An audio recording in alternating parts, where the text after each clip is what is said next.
வணக்கம்.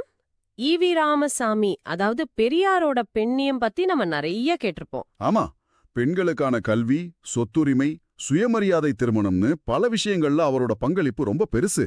ஆனா நீங்க எங்களுக்கு அனுப்பி வச்சிருக்கிற இந்த கட்டுரை அந்த சித்திரத்தை கொஞ்சம் கேள்விக்குள்ளாக்குது. ஆமா, ஈவி ராவின் பெண் குறித்த நிலைப்பாடுங்கிற தலைப்புல இருக்கிற இந்த கட்டுரை அவரோட சில கருத்துகளுக்கு பின்னாடி இருக்கிற ஆழமான சிக்கல்களை பத்தி பேசுது. ஆமா, இது ஒரு நேரடியான விமர்சன கட்டுரைன்னே சொல்லலாம்.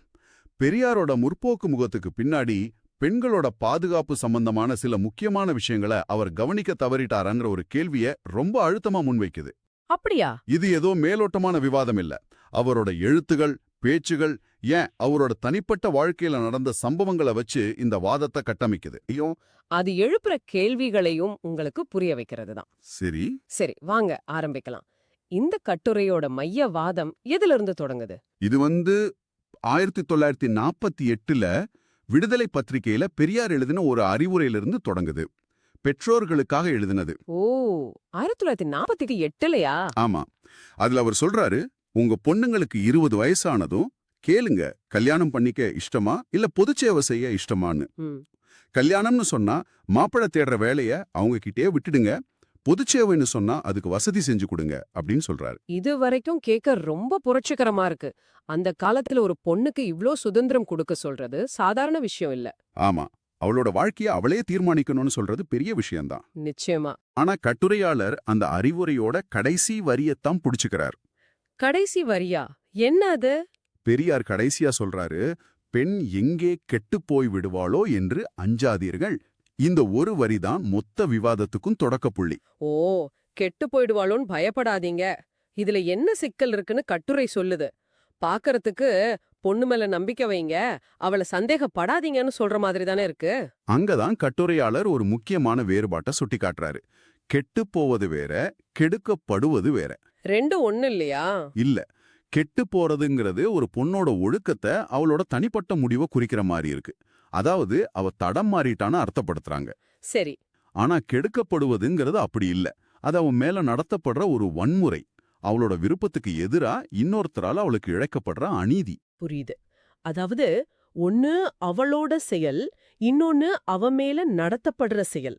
இந்த ரெண்டுக்கும் நடுவுல பெரிய வித்தியாசம் இருக்கு. மிகச்சரியா.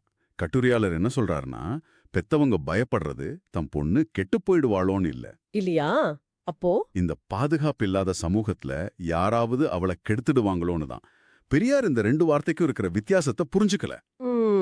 ஒரு பெண்ணுக்கு சுதந்திரம் கொடுக்க சொல்லும்போது அந்த சுதந்திரத்தை அனுபவிக்க தேவையான பாதுகாப்பான சமூக சூழல் இங்கு இருக்காங்கிறத அவர் யோசிக்க தவறிட்டாருன்னு இந்த கட்டுரை கடுமையா விமர்சிக்குது. அப்போ இந்த கட்டுரை சொல்றபடி இது வெறும் வார்த்தை விளையாட்டு இல்ல, இது ஒரு அடிப்படை பார்வையில் நிற்கிற கோளாறு. ஆமா, ஒரு பெண்ணோட சுயாட்சிய பத்தி பேசுற சித்தாந்தம் அவளோட உடல் ரீதியான பாதுகாப்பை பத்தி பேச தவறுதுன்னு சொல்றாங்க. இதுதான் அவங்க முன்வைக்கிற முதல் வாதம். ஆமா, இது ஒரு சித்தாந்த ரீதியான குருட்டுத்தனம், அதாவது ஐடியாலஜிக்கல் பிளைண்ட் ஸ்பாட்னு சொல்லலாம். பெண்ண மரபுகளிலிருந்து விடுவிக்க நினைச்சாரு, ஆனா அவளை சுத்தி இருந்த ஆபத்துகளிலிருந்து பாதுகாக்க தேவையான கட்டமைப்பு பத்தி பேசலாங்கிறது தான் குற்றச்சாட்டு. சரி, இது 1948ல சொல்லப்பட்ட கருத்து. கிட்டத்தட்ட 70-75 வருஷம் ஆச்சு. அந்த கண்டோட்டத்தோட தாக்கம் இன்னைக்கும் இருக்குன்னு இந்த கட்டுரை சொல்லுதா? ஏன்னா காலப்போக்குல இந்த மாதிரி விஷயங்கள் மாறி இருக்கலாமே. நல்ல கேள்வி. மாறல, அது இன்னும் நீடிக்குதுன்னு நிரூபிக்கத்தான் கட்டுரையாளர் ஒரு சமகால உதாரணத்தை கையில எடுக்கிறாரு. ஓ, அப்படியா? பெரியாரோட சித்தாந்தத்தை முன்னெடுத்து செல்ற திராவிடர் கழகத் தலைவர் கி. வீரமணியோட ஒரு கூற்றையும் அது சம்பந்தமா நடந்த ஒரு நிஜ சம்பவத்தையும் ஒப்பிட்டு காட்டுறாரு. ஓகே, அந்த கோட்பாடு நடைமுறையில எப்படி சோதிக்கப்படுதுன்னு பார்க்கலாம். என்ன அந்த சம்பவம்? 2018ல கி. வீரமணி ஒரு அறிக்கை விடுறாரு. பெண்கள் 100% போராட்டங்களில் கலந்து கொள்ள வேண்டும் அப்படின்னு அறைகோவல் விடுக்கிறார். இது பெரியாரோட பொண்ண பொதுச்சேவைக்கு அனுப்புங்கிற கருத்தோட தொடர்ச்சியா தான் பார்க்கப்படுது. மேலோட்டமா பார்த்தா பெண்களை அரசியல் மயப்படுத்துற ஒரு நல்ல முயற்சி. ஆமா, பொதுவெளியில பெண்களோட பங்களிப்பை ஊக்குவிக்கிற மாதிரி தான் இருக்கு. ஆனா இதுல என்ன சிக்கல்? சிக்கல் அந்த அழைப்புல இல்ல. அந்த அழைப்பை ஏத்துக்கிட்டு போராட்ட களத்துக்கு வர்ற பெண்களுக்கு அங்க என்ன பாதுகாப்பு இருக்குங்கிறதுல தான் இருக்கு. ஓ, சரி. இத விளக்க கட்டுரை ஒரு சம்பவத்தை மேற்கோள் காட்டுது. அதே 2018ல ஏப்ரல் 5ஆம் தேதி காவிரி பிரச்சனைக்காக திமுக ஒரு பெரிய போராட்டம் நடத்துது. சரி. அந்த போராட்டத்துல கரூர் மாவட்ட மகளிரணி துணை அமைப்பாளர் ஜெயமணி கிரிவாசன் கலந்துக்கிறாங்க. கூட்டம், நெரிசல். அந்த சமயத்துல அதே கட்சியைச் சேர்ந்த இளைஞரணி நிர்வாகி பிரபாகரனுங்கிறவர் ஜெயமணியோட இடுப்ப கிள்ளி பாலியல் ரீதியா தொந்தரவு செஞ்சதா அவங்க புகார் கொடுக்கறாங்க. என்னது, போராட்ட களத்திலயா? அதுவும் சொந்த கட்சிக்காரர் மூலமாவேவா? இது ரொம்ப அதிர்ச்சியா இருக்கே. ஆமா, அப்புறம் என்னாச்சு? கட்சி நடவடிக்கை எடுத்துச்சா? இங்கதான் விஷயமே இருக்கு. கட்டுரை சொல்றபடி ஜெயமணி நகர செயலாளர்கிட்ட புகார் செஞ்சும் எந்த நடவடிக்கையும் இல்ல. இல்லையா? மாறாக கட்சியின் பேருக்கு களங்கம் விளைவிச்சிட்டாங்கன்னு சொல்லி ஜெயமணி மேலேயே நடவடிக்கை எடுக்கப்பட்டதா அந்த கட்டுரை சொல்லுது. அட கொடுமையே. இதுல கொடுமை என்னன்னா, ஒரு அநீதிக்கு எதிரா நடந்த போராட்டத்துக்குள்ள தனக்கு நடந்த அநீதிக்கு நீதி கேட்டு அவங்க தனியா இன்னொரு போராட்டம் நடத்த வேண்டிய நிலைக்கு தள்ளப்பட்டாங்க. இதுல இருக்கிற முரண்பாடு மிக கொடூரமானது. ஒரு பொது பிரச்சனைக்காக போராட போற இடத்துல ஒரு பெண்ணுக்கு தனிப்பட்ட பாதுகாப்புக்கே உத்தரவாதம் இல்ல. ஆமா, அதுவும் தொல்லை கொடுத்தவர் அதே இயக்கத்தைச் சேர்ந்தவருங்கிறதால அந்த புகாரையே நீர்த்து போகச் செய்யறது ரொம்ப தப்பு. அதோட கட்டுரை இன்னொரு விஷயத்தையும் சுட்டி காட்டுது. பெண்கள் போராட்டத்துக்கு வாங்கன்னு கூப்பிட்ட கி வீரமணி இந்த மாதிரி ஒரு சம்பவம் நடந்தப்ப அமைதியா இருந்தாருன்னு விமர்சிக்குது. அப்படியா? இந்த மாதிரி ஒரு சூழல்ல பெண்கள் எப்படி தைரியமா பொது வாழ்க்கைக்கு வருவாங்க? கெடுக்கப்படுவோமோங்கிற நியாயமான பயம் இருக்கும்போது வெறும் அழைப்பு மட்டும் எப்படி போதும்? ஆமா, பாதுகாப்புக்கான உறுதியை யார் கொடுப்பாங்கற கேள்வி ரொம்ப அழுத்தமா எழும்புது. உண்மைதான். சித்தாந்தம் சொல்றதுக்கும் கள யதார்த்தத்துக்கும் எவ்வளோ பெரிய இடைவெளி இருக்குன்னு இது காட்டுது. சரி, இந்த கட்டுரை அடுத்ததா எங்க போகுது? தலைவர்களோட தனிப்பட்ட வாழ்க்கையும் இதுக்குள்ள கொண்டு வருதா? ஆமா, அடுத்ததா கட்டுரை இன்னும் ஆழமா போய் ஒரு தலைவரோட பொதுவான நிலைப்பாட்டுக்கும் அவரோட தனிப்பட்ட நடத்தைக்கும் தொடர்பு இருக்கான்னு ஆராயுது. இதுக்காக பெரியார் மற்றும் மணியம்மை சம்பந்தப்பட்ட ஒரு சம்பவத்தை முன்வைக்குது. ஒரு தலைவர் சொல்றத மட்டும் பார்க்கணுமா, இல்ல அவர் செய்றதையும் சேர்த்து பார்க்கணுமாங்கிறது எப்போதுமே ஒரு முக்கியமான விவாதம் இல்லையா? ஆமா, அது ரொம்ப சிக்கலான கேள்வியும் கூட. என்ன அந்த மணியம்மை சம்பவம்? 1943ல பெரியார் வேலூரைச் சேர்ந்த கனகசபைங்கிறவருக்கு ஒரு கடிதம் எழுதுறார்.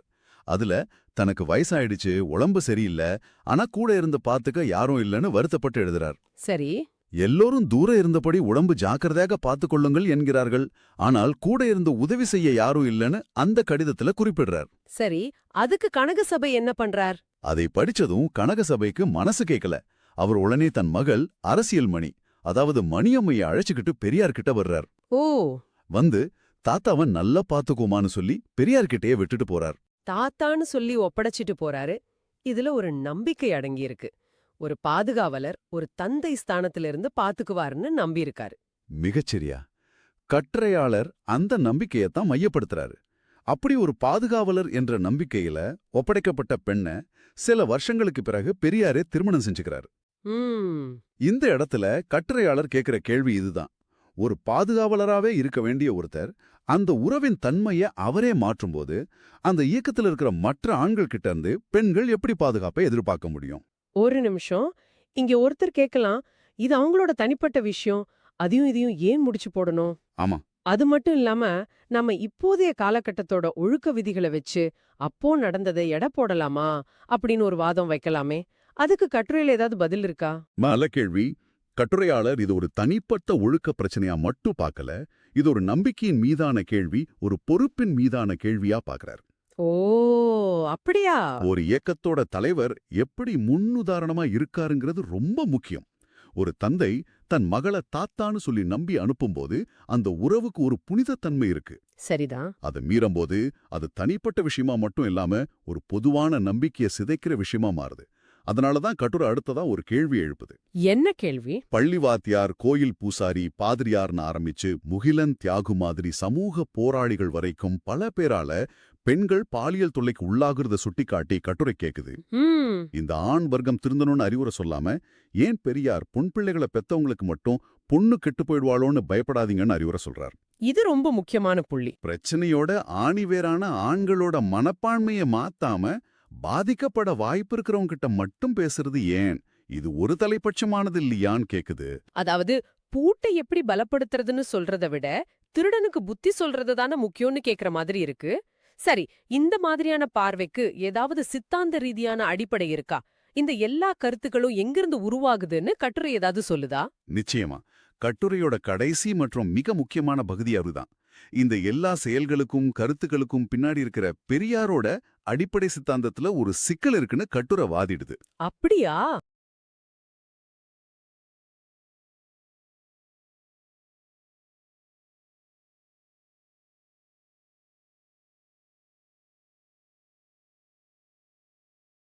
அந்த மேற்கோள் இதுதான்: ஒரு மனிதன் ஒரு பெண்ணை பார்த்து ஆசைப்படுவது ஒரு பதவியை பார்த்து ஆசைப்படுவதற்கும் ஒரு வஸ்துவை பார்த்து ஆசைப்படுவதற்கும் ஒப்பான காரியம்தானே தவிர, ஒரு நிமிஷம். மற்றபடி அது ஒரு தனிப்பட்ட குற்றமோ அல்லது மேற்கண்ட மற்றவைகளுக்கு மேற்பட்ட குற்றமோ ஆகிவிடாது. நிஜமாவா? ஒரு பெண் மேல ஆசைப்படுறத ஒரு பதவி மேலயோ இல்ல ஒரு வஸ்து, அதாவது ஒரு பொருள் மேல ஆசைப்படுறதோட ஒப்பிட்டு சொல்லியிருக்காரா? ஆமா, இது ரொம்ப வெளிப்படையான ஒப்பிடு. இது மொத்த பிரச்சனையோட பார்வையே மாத்துதே. ஆமா. கட்டுரையாளரும் அதையே தான் சொல்றாரு. இந்த ஒரு வரியில தான் மொத்த பிரச்சனையோட வேரும் இருக்குன்னு வாதிடுறார். எப்படி? ஒரு பதவி, ஒரு பொருள், ஒரு பெண், இந்த மூணுத்தையும் ஒரே தராசுல வைக்கும்போது என்ன ஆகுது? அந்த பெண்ணோட தனிப்பட்ட உணர்வுகள், அவளோட சுயமரியாதை, அவளோட தனித்துவம் எல்லாமே மறுக்கப்படுது. அவ ஒரு மனுஷியா பார்க்கப்படாம அடையப்பட வேண்டிய ஒரு பொருளா பார்க்கப்படுறா. இப்ப புரியுது. ஒருத்தர பொருளா பாக்குற கண்ணோட்டம் இருந்தா அவங்களோட பாதுகாப்பு குறித்த அச்சத்தையோ உணர்வுகளையோ முழுசா புரிஞ்சுக்கிறது ரொம்ப கஷ்டம். ஆமா, இதுதான் கட்டுரை தொடக்கத்துல சொன்ன கெட்டு போவதுக்கும் கெடுக்கப்படுவதுக்கும் உள்ள வித்தியாசத்தோட அடிப்படைன்னு நினைக்கிறேன். பிரஷ்னிதான், நீங்க சரியா பிடிச்சிட்டீங்க. ஒரு பொருளுக்கு பாதுகாப்பு பிரச்சனை வராது. அதை உடைக்கலாம், திருடலாம், அடையலாம். ஆனா ஒரு மனுஷன் அப்படி இல்ல. சரிதான். அவளுக்கு உணர்வுகள் இருக்கு, பாதுகாப்பு தேவைப்படுது. பெற்றோரோட பயம் தம் மகள் ஒரு பொருள் மாதிரி கையாளப்பட்டு விடுவாளோங்கிறது தான்.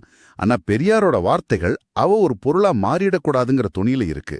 இந்த கண்ணோட்ட வித்தியாசம் தான் கட்டுரையோட மையமான வாதம். ஆக இன்னைக்கு நாம பார்த்த இந்த ஆழமான பார்வையில பெரியாரோட பெண்ணியத்துல ஒரு முக்கியமான அம்சம் விடுபட்டிருக்குன்னு இந்த கட்டுரை சொல்லுது. ஆமா, பெண்களோட உரிமை சுதந்திரம் பத்தி பேசின அளவுக்கு அவங்களுக்கான பாதுகாப்பான சமூக சூழலை உருவாக்குறது பத்தி அவர் கவனம் செலுத்தல.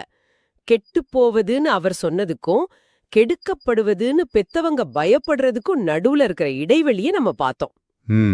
போராட்ட களத்துல பெண்களுக்கு பாதுகாப்பு இல்லாதத ஒரு சமகால உதாரணத்தோடு புரிஞ்சுக்கிட்டோம்.